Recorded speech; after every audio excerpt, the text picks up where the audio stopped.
So my name is Helena Holmström Olsson. I am a research team leader for one of the teams, the one called Data-Driven Digital Transformation. I am also, you could say, responsible for the collaboration with the companies in the Skåne and Denmark regions. And I supervise a group of PhD students on topics related to data and AI.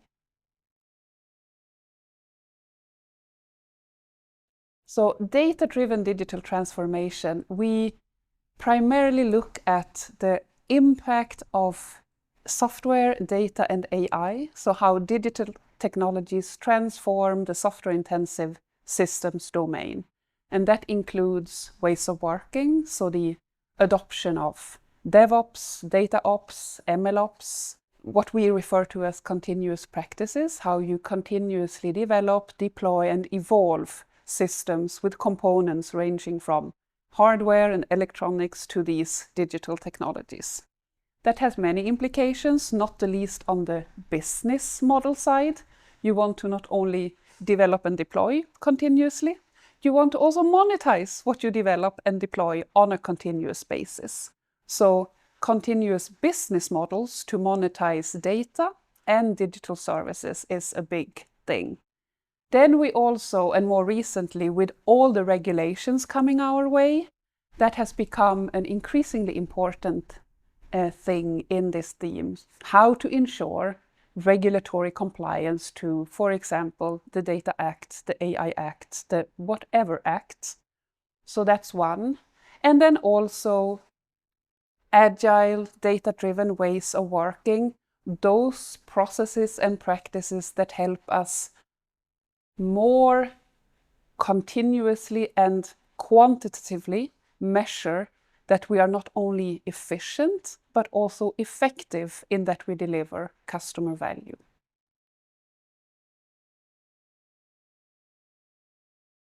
Yeah, so within the space of AI, there is a lot happening, and it is going, I think, more rapidly than maybe we realize. If I look at the companies and the ways I hear these experience and talk about the AI transformation, this will have a huge, and already has a huge impact.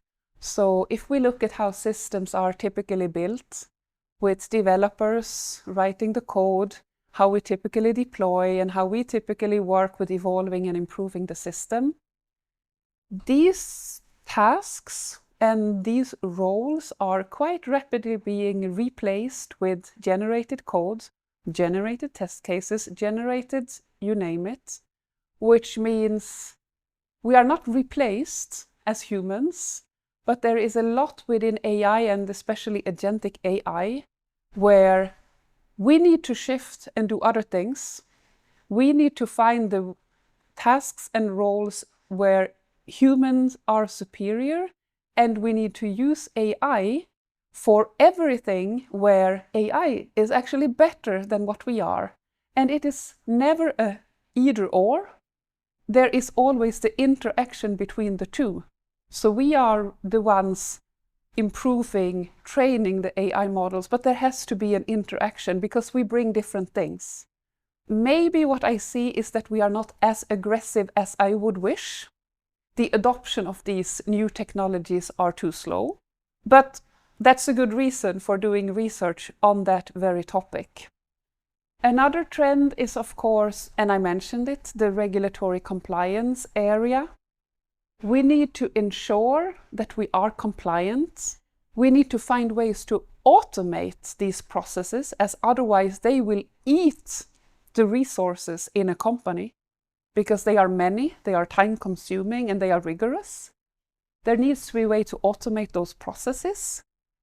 In my view, and I heard a beautiful quote from one of our industry representatives, he took the metaphor of parents and a kid and said, we do no longer build systems, we grow systems, so we parent systems. We create systems, and then it is our responsibility and role to help it grow. which means continuous improvement, and no longer that you can build something that will last a lifetime, but rather continuously improve with the new digital technologies. And that is a little bit of a different approach for everyone involved in systems development.